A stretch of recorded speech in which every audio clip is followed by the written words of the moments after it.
Thank you, Annie. It's good to meet you in person. I see so much of you online. It's nice to meet you in person. And thank you everyone for coming this afternoon. We're going to do some fun presentations this afternoon with some new data coming out of our Consumer Subconscious Research Lab.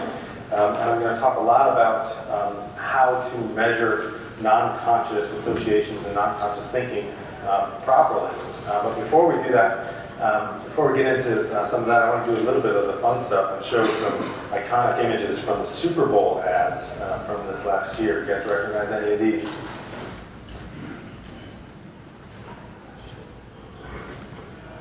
That was Microsoft on empowerment. That's a video game. Remember that one? That's a video game as well. Really decent. Of course, we have to have puppies at the Super Bowl. Avocados from Mexico. It's a good one. And Big Blue, I know we're in Atlanta, but Pepsi was a major sponsor of the Super Bowl. Does anyone remember the Always ad? You see the little girl that was at the first image that I showed you? That one got a lot of buzz on game day. We're going to look at some of the data from that ad and from some of the other ads as well. But to set this up, I want to start with the GRIT report. This is great stuff, obviously, that Lenny Murphy and Green Book are producing. It's really valuable to us as a company, really valuable to us as an industry. They're tracking trends on innovation. They've produced this event. And one of the things that they do in the GRIT report is track the percentage of the marketplace that is using these new innovative techniques. And one of the categories that they have is neuromarketing. You know, if you've seen me talk before, that I don't really like that term. There really is no other kind of marketing other than neuromarketing, but we'll take it for what it is right now. Basically meaning EEG, and they separate that out from biometrics. In 2013, 9% of the market, really people who take the study, had used neuromarketing. In 2014, that number went up to 13%. And in 2015, that number kind of plateaued at 14%. So if you look at it from a product adoption perspective, we haven't yet crossed the chasm into the early majority. We're still in the early adopter phase from neuromarketing. And there's Lenny. Every time that I talk with him or present in a group with him or he interviews me, he asks this question: when are we going to see broad-scale adoption of non-conscious impact techniques? And what is it going to take for us to get there? So he's watching these trends. He's seeing that we're not crossing that chasm. He's saying, okay, what's going on? Everybody who practices these methods says that they're so powerful. Why aren't we seeing broad-scale adoption of these techniques? And what is it going to take us to get there? Well, today's presentation is really about that. And I think we have three keys to broad-scale adoption and how we're going to get there. The first one is sound science. If you were part of the neuromarketing craze when I first started to come out in 2007, 2008, you know that there was a lot of damage that was done by overpromising. And there's still a lot of damage being done today by people who are practicing pseudo-scientific techniques. We have to be true to the science if we want this thing to have legs. We've got to practice sound science so that we've got 2 feet to stand on as we take these methods out to the broader industry. The second thing I think we need is more market validation. We've got to have validated case studies, and not just data that predicts, attitudinal data that predicts other attitudes. We've got to have data collected in our studies that predicts real in-market behavior. We're going to show you many examples of that today. We're not the only ones in the industry who are producing that, but we need more of that. Collectively, I know there are a lot of practitioners in the room today who do non-conscious measurement. We've got to get more case studies out there to the marketplace so that people know that this is valid. We know it's valid in the lab. What the market needs to know is that it's actually valid in the marketplace above and beyond traditional methods. We need to be able to show enhanced predictive validity and not replace traditional methods, but enhance them. Because as you're going to see today, it's those two methods together, traditional and non-conscious methods, that are the most impactful, the most predictively valid. And then finally, we need awareness of applications. Meaning, I think when people typically think of neuromarketing or the application of EEG, they think ad testing, they think copy testing, and that's a great application of EEG. And when people think of implicit association testing, I think they typically think of brand positioning, because that's a great application of implicit association testing. But the applications of all of those techniques, including biometrics, are much more broad than just those two business applications. We need to raise awareness on the potential applications of these techniques to other business questions. So let's tackle sound science. We think there's 3 keys to sound decision science. There's probably more than this, but these are the 3 I'm going to focus on today. First, when we're practicing decision science, we need to integrate conscious and non-conscious models. And if we're going to do that, we need to use the best possible conscious measures we have. Use the most advanced conscious measures that we have in the marketplace. Don't use those that we know aren't predictive of consumer behavior. Use the best ones we have. I'll show you some examples of that. That's system 2 thinking. For number 2, we need to be using true implicit techniques to measure non-conscious associations. And I'll differentiate between fast explicit and true implicit techniques on a couple of slides. That's the measurement of system 1 thinking. We need true implicit techniques because we're trying to isolate the non-conscious component that's impacting behavior independently of the conscious component. If we're going to build an integrated model, which is step number 3, we need to make sure that our non-conscious component is not overlapping with our conscious measurements more than it naturally would. Number 3, we need to use a scientifically validated model of how to integrate System 1 and System 2 data into behavioral predictions. You might, when you see that, say, well, don't we already have that model? It's System 1 and it's System 2, right? That's a model of thinking. Isn't that a scientifically validated model? I want to be very clear on this. When I'm talking about that model, I'm talking about a mathematical model of combining those 2 pieces of information. Yeah, we have a theoretical model, System 1 and System 2, but we need a mathematical model to know how to integrate System 1 measurements with System 2 measurements. And what happens when you have that mathematical model, you're actually much more accurate in predicting, forecasting consumer behavior. We'll show you some of that too. So on the conscious measures, here's a way in which you might evaluate consciously how people react to a particular brand or product. This is a game. It's called Clash of Clans. Anybody heard of Clash of Clans? Yeah? Anybody play Clash of Clans? That's one of the things I didn't want to share with Andy for my introduction. You could evaluate this, Clash of Clans, $4.99, in this way. Please rate the likelihood that you would purchase this game. Likelihood of purchase question. We use it all the time in this industry, right? We're still talking about less than 16% of people who use these advanced techniques. So you've got to say the vast majority of the industry is still using these kinds of techniques. Please rate the likelihood that you would purchase this game. The consumer reflects on that. They give you a rating on some kind of scale. That's conscious deliberation. You're measuring their conscious reflective thought. But it's not the best measure of their conscious reflective thought. A much better way, typically, is to put people into trade-off situations. So present them with multiple options. Hopefully it's within their consideration set of what you're trying to understand. And if we're focused on games here, we could say, here's Hero's Charge for 99 cents, here's Game of War for $2.99, and Clash of Clans for $4.99. And you put people in those trade-off situations and you observe their behavior, and you can, it's a conjoint study, right? You can derive these kinds of metrics, expected utility. And expected utility is a really very good conscious measure, and it's very predictive of actual end-market sales. But let's remember that it is actually a conscious measure. We're asking people to deliberate. Is there emotion in their deliberation? Absolutely. Is the subconscious influencing their deliberation? Absolutely. But it's still a conscious measure. We're asking them to reflect. What would you do in this situation? I would choose Clash of Clans for $4.99. Switch up the prices, switch up the brands, and you can derive what's important to people, but it's still a conscious measure, a measure of System 2.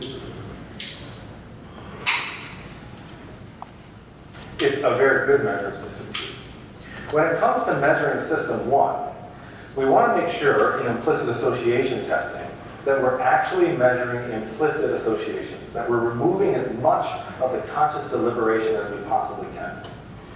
And that's tricky. There's a technique out there called fast explicit techniques. Some people call it just response latency. And it is a technique where you present images on a screen, maybe brands, maybe products, maybe words, And you ask people to categorize those words or images into buckets, and you time them to see how long it takes them to make those judgments. A response latency technique. It's a very good technique. It's actually a very refined, conscious technique. Because when you put something on the screen and you ask somebody to make a judgment on it, you're necessarily accessing their conscious mind. Tell me whether you like this brand or not. Tell me whether this brand is high quality or not. True implicit techniques must not be direct, deliberate, controllable self-assessments. Let me demonstrate a fast explicit technique. Imagine you're in a study, you can do this yourself, at Sentient demo, IIeX. You try it on your mobile device. Imagine you're in a study and there's two categories, a like and a dislike category. And we're going to present brands on the screen. We want you to tell us very quickly whether you like or dislike that brand. Swipe towards you if you like it. Swipe away if you don't like it. And we're timing you down to the millisecond to see how long it takes you to make that judgment. It's a simple measure. It's a response latency measure. But is it implicit? It's a direct, deliberate, controllable self-assessment. If you don't want to tell me that you like Clash of Clans, you don't have to. You have control over that. And it's a direct evaluation of that brand. Contrast that to a true implicit technique. We'll do this one. And you'll see the difference. In this technique, this is just one of many, you present a brand on the screen as a prime. That prime appears, and it influences your ability to make a separate judgment. So we'll do it this way. A prime, like a brand, will appear, and then a motion appears that you have to categorize as positive or negative. Prime, negative. In this case, the user is making judgments on whether the emotions are positive or negative. And the brand is activating their associations with that brand when it's presented. It's influencing their ability to make the judgment. If there's congruence between the prime and the judgment, respondents are able to make those judgments more quickly. It facilitates the judgment. If there's incongruence, it hinders their judgment. It takes them longer. There's cognitive dissonance. It's not direct. It's not deliberative. It's non-controllable, and it's not a self-assessment. It meets all four criteria of being a true implicit method. Does it matter? Seems like a slight difference, right? Does that really matter? I'm going to show you whether it does or not. And you can bet that it does, right? Or I wouldn't be telling you this story today. So the last thing is have a scientifically valid method, mathematical model of integrating this information. Here, this one is called the proportional emotion model. It's the one that we use. It's not the only one out there. We'd love for you to use this model. Feel free to use this model. But there are others in the literature, too. The point here is that we don't actually have to make up our own models. We have a dedicated behavioral science literature that produces these models that are scientifically validated. We can tap into that literature and bring it to the market research industry for a greater foundation for our own research. So let's go into that market validation. This is research on research that we've done for the advancement of the industry. It's done in the Sentient Consumer Subconscious Research Lab, which includes biometrics, EEG, as well as implicit associations. We're just focusing on implicit associations today. And it's a test of the Super Bowl. We tested a lot of the ads that were in the Super Bowl. Back at the sound panel, can you play this particular ad? Is there sound?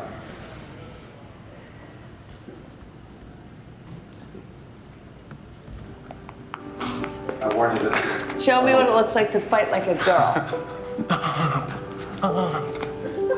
Now throw like a girl. Aww. So do you think you just insulted your sister? No. I mean, yeah, insulted girls, but not my sister. My name is Dakota, and I'm 10 years old. Show me what it looks like to run like a girl. Throw like a girl. Fight like a girl. What does it mean to you when I say run like a girl? It means run fast as you can.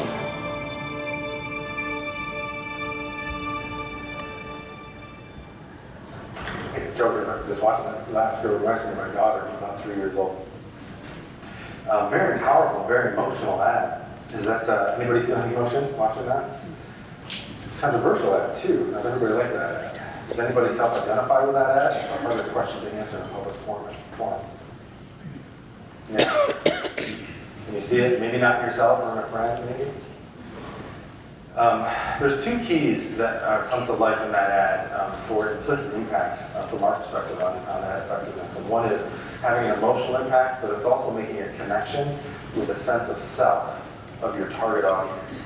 And that ad actually does that relatively effectively, as you're going to see in the data. Will you play the next one as well? This is one more note on this slide, sorry. In terms of performance of that ad, the behavioral data from the market, this is from iSpot TV, who tracks social data online. That ad got 1.5 million plays on game day. There were 632,000 social actions sharing and digital share of voice across all the Super Bowl ads. This ad captured 11%, so it performed really well from a behavioral perspective. And when we talk about market validation, it's that data that we want to predict. It's a separate behavioral data that's actually happening in the marketplace that we're going to predict in the data from our study. Do the next one. Can you play the next one? This is a different kind of ad.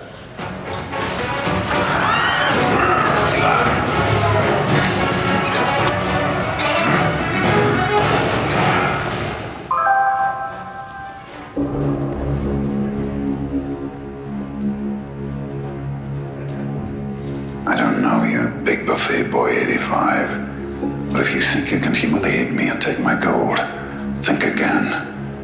Oh, I'm coming for you with lots of barbarians and dragons. I can't wait to destroy your village while you beg for mercy, but you will get no mercy. I will have my revenge.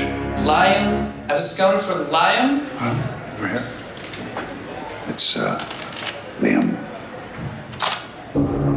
You will regret the day you crossed Angry Neeson 52. Angry Neeson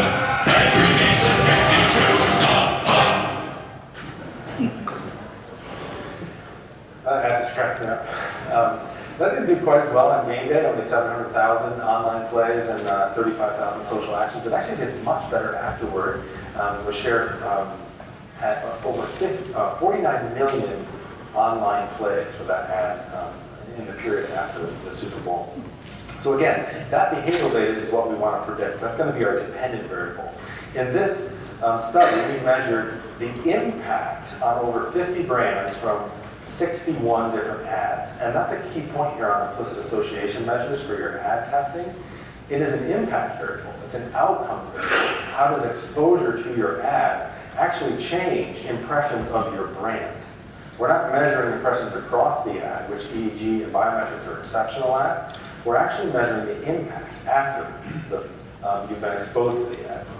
So over 50 brands in our study, very basic setup. We ask demographic questions. We expose people to ads, 2 random Super Bowl pods, so they're seeing multiple ads. And then at the end, we measure conscious and non-conscious brand affinity. Some of those brands that they saw, some of the brands that they didn't. There's 2 conditions. There's an exposed and there's a non-exposed condition, which is your control. And we're going to look at differences in brand impressions from the test condition versus the control. Very basic setup. There are other components to the study that we're not talking about today. Eye tracking was included, other measures. We're just focused on the validation and the contrast between implicit and non-explicit techniques. 3,000 adults, 21 years of age. In total, we had 14 conscious trade-offs as a max diff exercise. We also did fast explicit techniques, which is just response latency, a conscious measure. And then we included sentient prime implicit emotional associations and self-identification with the brand. So in total, we have 1.3 million measures of System 2 and 596,000 measures of System 1 processing. And the first thing that we wanted to do when we looked at the data was to look at the relationship between the variables. So we plotted the associations from the fast explicit brand liking technique, that response latency, that was conscious, with the max diff data, which is conscious preference for the featured brands. And you can see how these data points are beginning to line up. It looks good, right? That's promising.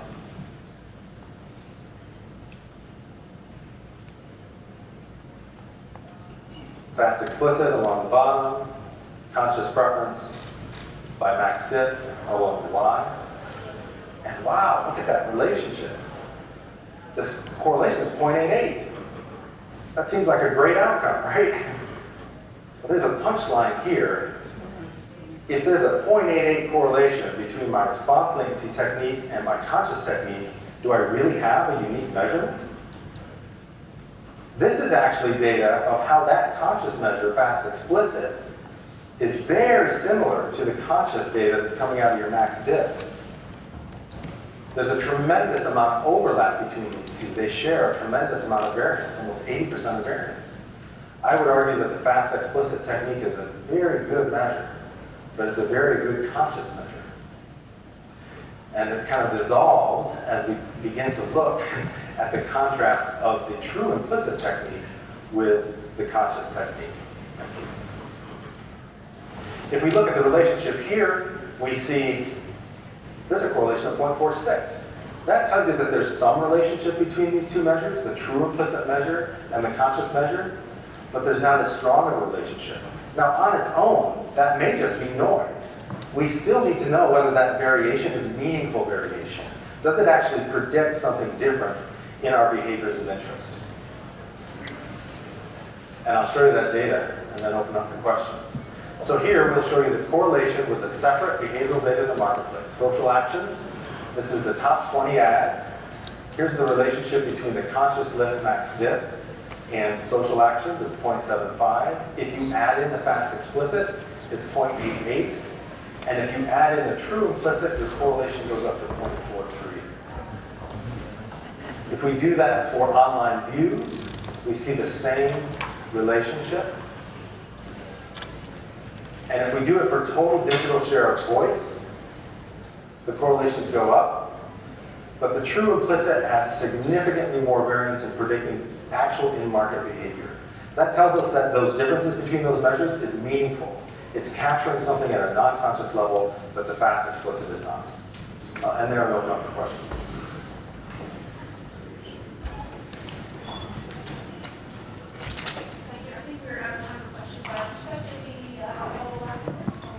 Absolutely. questions? Afterward, come see us at the booth. Wonderful. Great. Thank you.